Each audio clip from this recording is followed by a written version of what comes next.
ওয়ালাকাদ নাসারাকুমুল্লাহু বিবাদরিন ওয়া আনতুম আযিল্লা। তোমরা স্মরণ করো সেই বদরের দিনটাকে, যেদিন তাকে আল্লাহ রাব্বুল আলামিন বিজয় দান করেছিলেন, সাহায্য করেছিলেন। সুবহানাল্লাহ। আল্লাহ রাসূল সাল্লাল্লাহু আলাইহি ওয়াসাল্লাম কারো কোনো রক্ত চক্ষুকে পরোয়া করে নাই, কারো হুমকিকে তিনি পরোয়া করেন নাই, কারো অত্যাচারে জুলুম নির্যাতনে তিনি থেমে যান নাই।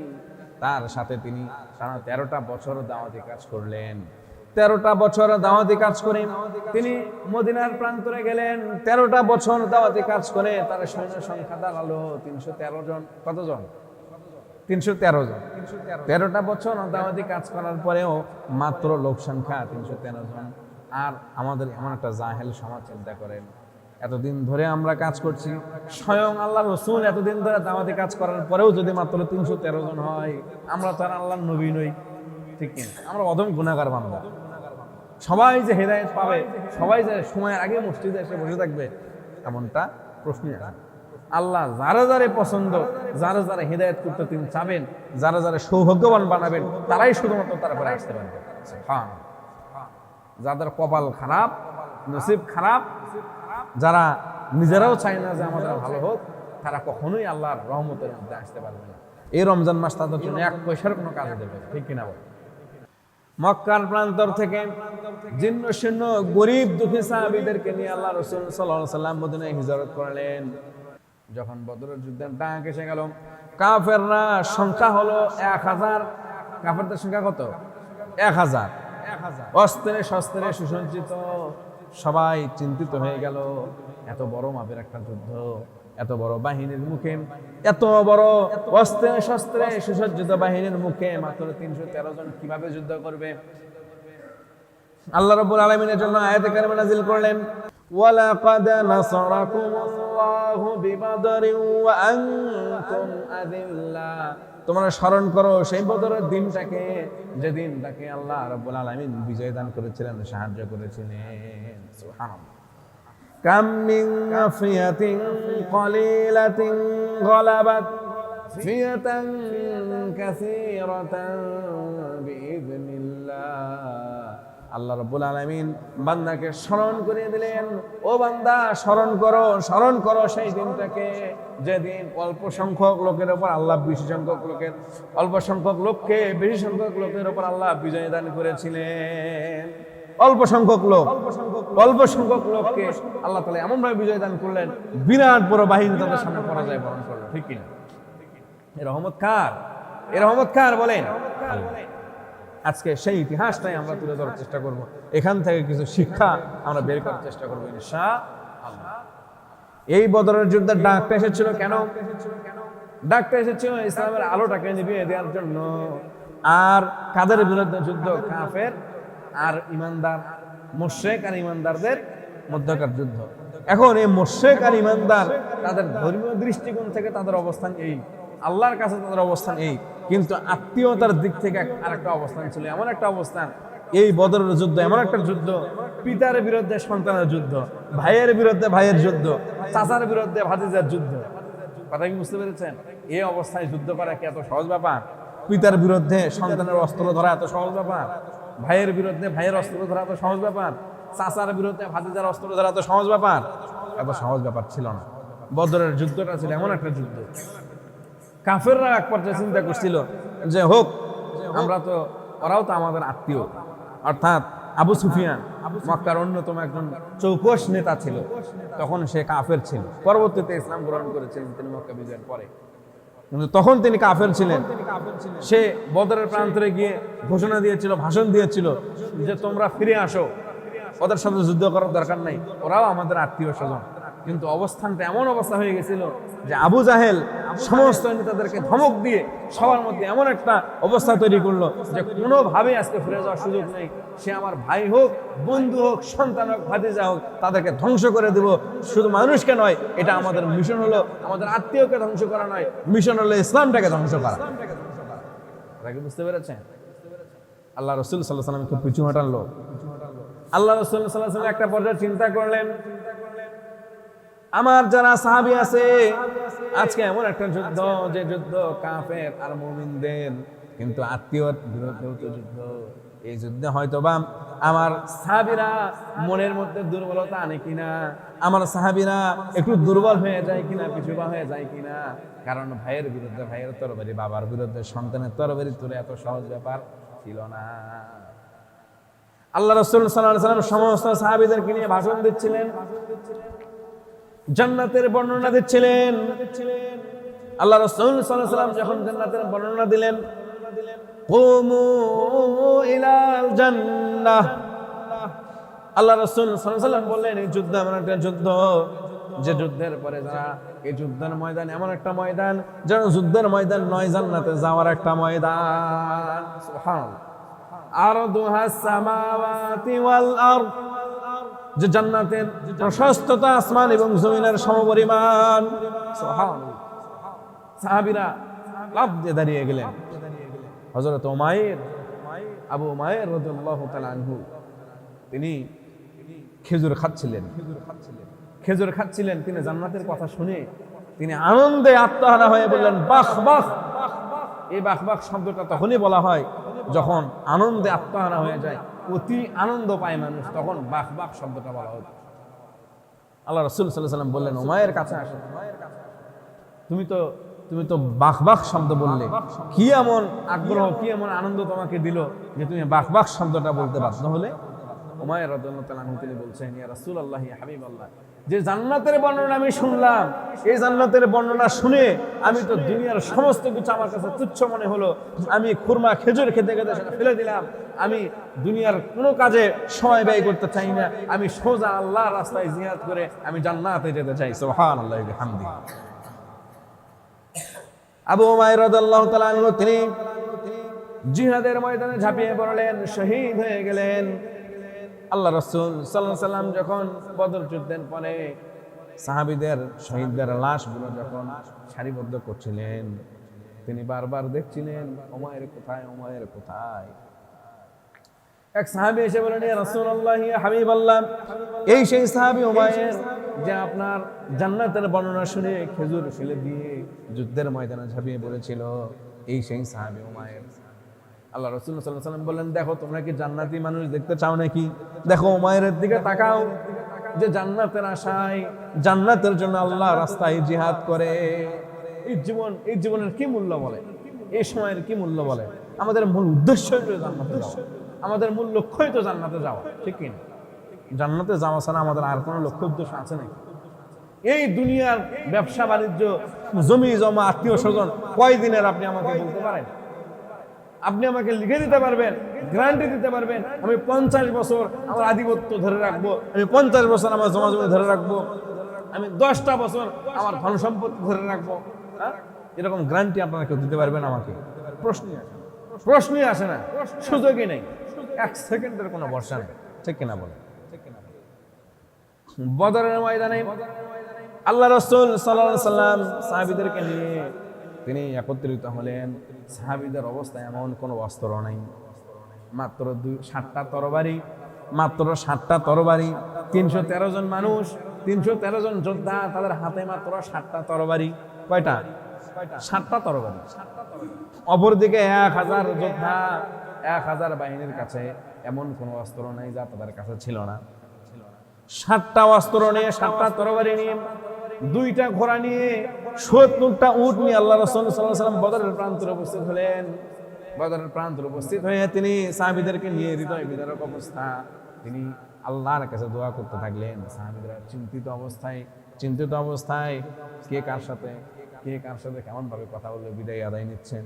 কারণ এমন একটা অবস্থান, বদরের প্রান্তর, হয় আজকে ইসলামটাকে টিকিয়ে রাখা যাবে, নতুবা দুনিয়ার ইতিহাস থেকে ইসলামটাকে মুছে ফেলতে হবে, মুছে চলে যাবে, এমন একটা প্রেক্ষাপট সেই বদরের দিন, এমন একটা ভয়ঙ্কর পরিস্থিতি চিন্তা করছে। আল্লাহ রাসূল সাল্লাল্লাহু আলাইহি ওয়াসাল্লাম যেতে যেতে হাররা নামক একটা জায়গায় তিনি পৌঁছালেন। হঠাৎ করে একজন বীর যোদ্ধা, তৎকালীন সময়ের প্রসিদ্ধ নাম করা একজন বীর যোদ্ধা, মুসলিম শরীফ এবং আবু দাউদ শরীফের হাদিস একত্রিত এসেছে। হযরতে আম্মা জানা আয়েশা রাদিয়াল্লাহু তাআলা আনহা তিনি বলেন, সাহাবীরা যখন দেখলেন এই বীর যোদ্ধা রাসূল পাক সাল্লাল্লাহু আলাইহি ওয়াসাল্লামের কাছে আসলেন, সাহাবীরা মনে মনে খুশি হলেন, এত বড় মাপের একটা যোদ্ধা যদি আমাদের সাথে যোগ দেয় কতই না ভালো হবে, কতই না ভালো হবে। সংখ্যায় যদি কম হয়, সাথে ভালো কেউ একজন নাম করা প্রসিদ্ধ লোক থাকলে ভালো লাগে না বলে? তেমন একটা অবস্থা। সাহাবীরা খুশি হলেন যে এই যোদ্ধা যদি আমাদের সাথে যোগ দেয় তাহলে কতই না ভালো হবে।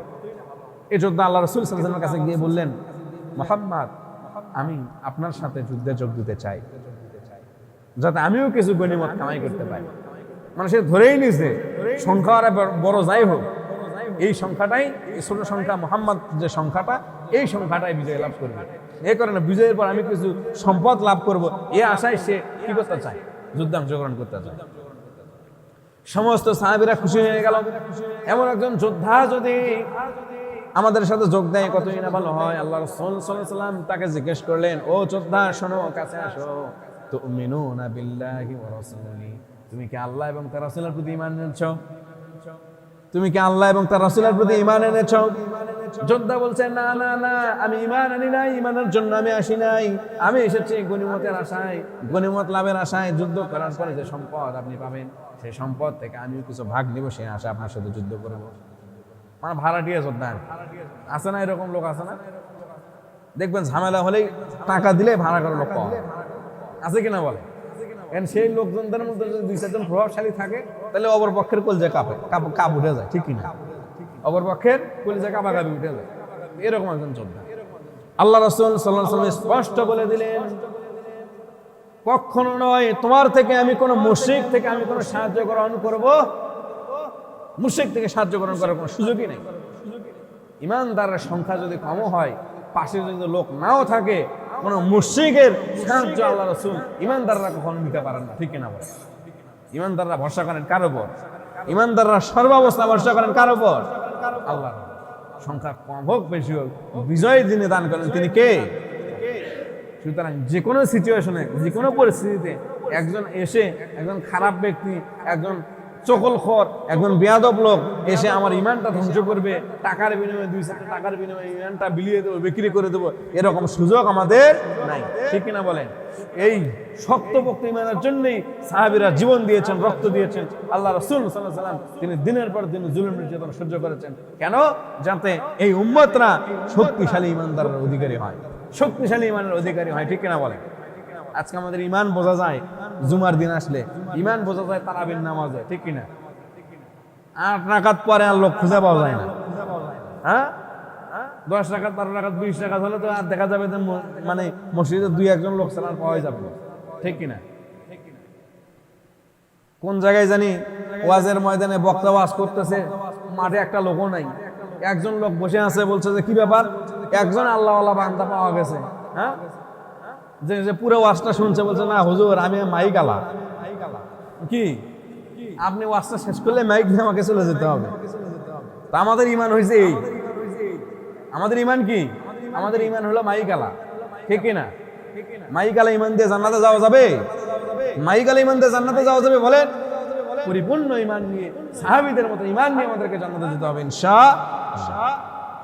আল্লাহ রাসূল সাল্লাল্লাহু আলাইহি ওয়াসাল্লাম এদিকে চিন্তার মধ্যে, সাহাবীরা চিন্তার মধ্যে, ওদিকে কাফেররা উল্লাস করছে, আজকে মুহাম্মাদের বাহিনীকে ধ্বংস করে দেব, আজকে ইসলাম নামক বাতিটাকে নিভিয়ে দেব, আজকে আল্লাহর দ্বীনটাকে জমিন থেকে ধূলিসাৎ করে দেব। কাফেররা একত্রিত হয়ে তারা আনন্দ উল্লাস করছে, একে অপরে বলাবলি করছে, তুমি মুহাম্মাদের মাথাটা নিয়ে কি করবা? তুমি হাতটা নিয়ে কি করবা? তুমি কলিজাটা নিয়ে কি করবা? তুমি অমুক সাহাবীর মাথা কাটবা কিভাবে? অমুক সাহাবীকে কিভাবে হত্যা করবা? এভাবে এক একজনের সাথে আলোচনা করছে, তারা আনন্দে আত্মহারা হয়েছে। এই যুদ্ধে যাওয়ার আগে আবু জাহেলও মক্কার প্রান্তরে গিয়েছিল। মক্কার প্রান্তরে গিয়ে আবু জাহেল, দেখেন আবু জাহেলকে কেন্দ্র করে আল্লাহ তাআলা একটা সূরা আয়াত নাযিল করছেন। আবু জাহেলের জীবনে, সারা জীবনে তার ভালো দিক বলতে একটা ভালো দিক পাওয়া যায়, সেটা হলো সে কাবার প্রান্তরে বদর যুদ্ধে যাওয়ার আগে কাবার প্রান্তরে গিলাফ ধরে আল্লাহর কাছে দোয়া করছেন, আল্লাহ এই যে 2 দল, আমার বাহিনী আর মুহাম্মাদের বাহিনী, এই 2 দলের মধ্যে যে তোমার কাছে, যে দল তোমার কাছে বেশি প্রিয়, তারে তুমি বিজয় দিও, তারে কি বিজয় দিও। এই 2 দলের মধ্যে যে দল সত্য, তারে তুমি বিজয় দিও। এই 2 দলের মধ্যে যে দল আত্মীয়তার সম্পর্ক ছিন্নকারী, তারে তুমি ধ্বংস করে দিও। কি বুঝলেন? তাহলে মুসলমানরা কি আত্মীয়তার সম্পর্ক ছিন্নকারী? কোন মুসলমান আত্মীয়তার সম্পর্ক ছিন্নকারী হতে পারে না। কোন মুসলমান হক পথ থেকে খারাপ পথে যেতে পারে না, ঠিক কিনা বলেন? কোন মুসলমান আল্লাহর উপর ভরসা করা ছেড়ে দুনিয়ার কারোর উপর ভরসা করতে পারে না। প্রতি অবস্থায় ভরসা করতে হবে কার উপর? আল্লাহর উপর। শিক্ষা কি পাওয়া যাচ্ছে? এখান থেকে শিক্ষা নিতে হবে। আবু জাহেল যুদ্ধের দামামা বেজে উঠলো, শয়তান ও তার বাহিনী নিয়ে আবু জাহেলের বাহিনীতে যোগ দিল। কথা বুঝতে পারছেন? শয়তান এই বদর যুদ্ধের শয়তানও অংশগ্রহণ করেছেন। শয়তান তার বাহিনী নিয়ে সোরাকা নামক একজন কাফের তার রূপ ধারণ করে এই আবু জাহেলের বাহিনীতে যোগ দিয়েছিল এবং সে দম্ভস্বরে ভাষণ দিয়েছিল, আজকে এমন পৃথিবীতে এমন কোন বাহিনী নাই যে বাহিনী তোমাদের উপর দিয়ে বিজয় লাভ করে যেতে পারে। আমিও দেখবো কোন বাহিনী তোমাদের উপর বিজয় লাভ করতে পারে। কথা কি বুঝতে পেরেছেন? শয়তান তার বাহিনী নিয়ে যোগদান করে। যুদ্ধ যখন শুরু হয়ে গেল, আল্লাহ রাসূল সাল্লাল্লাহু আলাইহি ওয়াসাল্লাম সিজদায় পড়ে আছেন। সাথে সাথে ওহী আসলো, সাহায্য আসার কথা সংবাদ যখন আসলো, আল্লাহ রাসূল সাল্লাল্লাহু আলাইহি ওয়াসাল্লাম আবু বকরকে ডাক দিলেন, আবশির ইয়া আবা বকর আতাকা নাসরুল্লাহ, আল্লাহর সাহায্য চলে এসেছে, আবু বকর প্রস্তুত হয়ে যাও। সুবহানাল্লাহ, আল্লাহর সাহায্য চলে এসেছে, আবু বকর প্রস্তুত হয়ে যাও। হযরত জিবরাইল আলাইহিস সালাম তিনি তার বাহিনী নিয়ে চলে আসলেন। জিবরাইল আলাইহিস সালাম যখন তার বাহিনী নিয়ে চলে আসলেন, জিবরাইল আর মিকাইল পাশাপাশি যখন ঘোড়া নিয়ে আসছেন, শয়তান তো তার মৃত্যুদূত দেখতেছে। শয়তান কি? জিবরাইল আলাইহিস সালাম আর মিকাইল আলাইহিস সালাম যখন ঘোড়া নিয়ে সামনের দিকে আসতেছে, শয়তান তার মৃত্যুদূত আসা দেখতেছে। শয়তান চিন্তা করলে কেন হিসাব তো মিলতেছে না, সূত্রে তো এটা হওয়ার কথা ছিল না।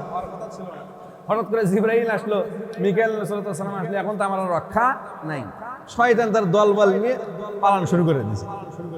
যখন দৌড়, কাফেররা বলতেছে, সুরাকা তুমি তো আমাদেরকে নেতৃত্ব দেওয়ার প্রতিশ্রুতি দিয়েছো, এখন তুমি পালাচ্ছ কেন? সুরাকা বলতেছে, শয়তান বলতেছে যে আমি যা দেখতে পাচ্ছি তোমরা তো দেখতে পাচ্ছ না। আমি যাদেরকে দেখতে পাচ্ছি, যে বাহিনীকে দেখতে পাচ্ছি, তোমরা সে বাহিনীকে দেখতে পাচ্ছ না। সে পালাচ্ছে, একজন পিছন থেকে হাতটা টেনে ধরছে শয়তানের। শয়তান তার বুক বরাবর একটা ঘুষি মেরে চলে গেছে সমুদ্রের মধ্যে লাফ দিয়ে আল্লাহর কাছে দোয়া করছে, আল্লাহ তোমার প্রতিশ্রুতি তুমি রক্ষা করো। তোমার প্রতিশ্রুতি কি? শয়তান ওই সময় ভয় পাচ্ছিল, আল্লাহ যে আমার ওয়াদা দিয়েছিল কিয়ামত পর্যন্ত আমার হায়াত দিবে, কিন্তু বদরের প্রান্তরে আমি যে ঘটনাটা ঘটাইছি, আর জিবরাইল আর মিকাইল আলাইহিস সালাম যেভাবে আমার দিকে আসতেছে, না যেন ও বাহিনী শেষ করে আমার কাছে আমাকে হত্যা করে। কথা কি বুঝতে পারছেন? শয়তান আল্লাহর কাছে দোয়া করতেছে, আল্লাহ তোমার প্রতিশ্রুতি তুমি রক্ষা করো, কিয়ামত পর্যন্ত তুমি যে আমার হায়াত দিয়েছো সেই পর্যন্ত তুমি তোমার কথা রাখো, আজকে তুমি আমার মাইরো না। কথা কি বুঝতে পারছেন? বদরের প্রান্তরে এমন একটা অবস্থা, যখন শয়তান দৌড় দিল, কাফের বাহিনী ছন্ন ছাড়া হয়ে গেল। আবু জাহেল যখন দেখলো বাহিনী তো পিছু হচ্ছে, আবু জাহেল সবাইকে ঘোষণা দিচ্ছে যে মুহাম্মাদের কাল্লা নিয়ে আসবে, যে মুহাম্মাদের কল্লাটা কেটে নিয়ে আসবে তার জন্য এই পুরস্কার, তার জন্য এই পুরস্কার, যে অমুক সাহাবীর কল্লা কাটবে তার জন্য এই পুরস্কার, যে পুরস্কার ঘোষণা করছে। পুরস্কারের কথা আর কেউ শোনে না, জীবন নিয়ে ইয়া নাফসি করতে পারছেন। কথা কি বুঝতে পেরেছেন? আল্লাহ রাসূল সাল্লাল্লাহু আলাইহি ওয়াসাল্লাম বিজয় লাভ করলেন।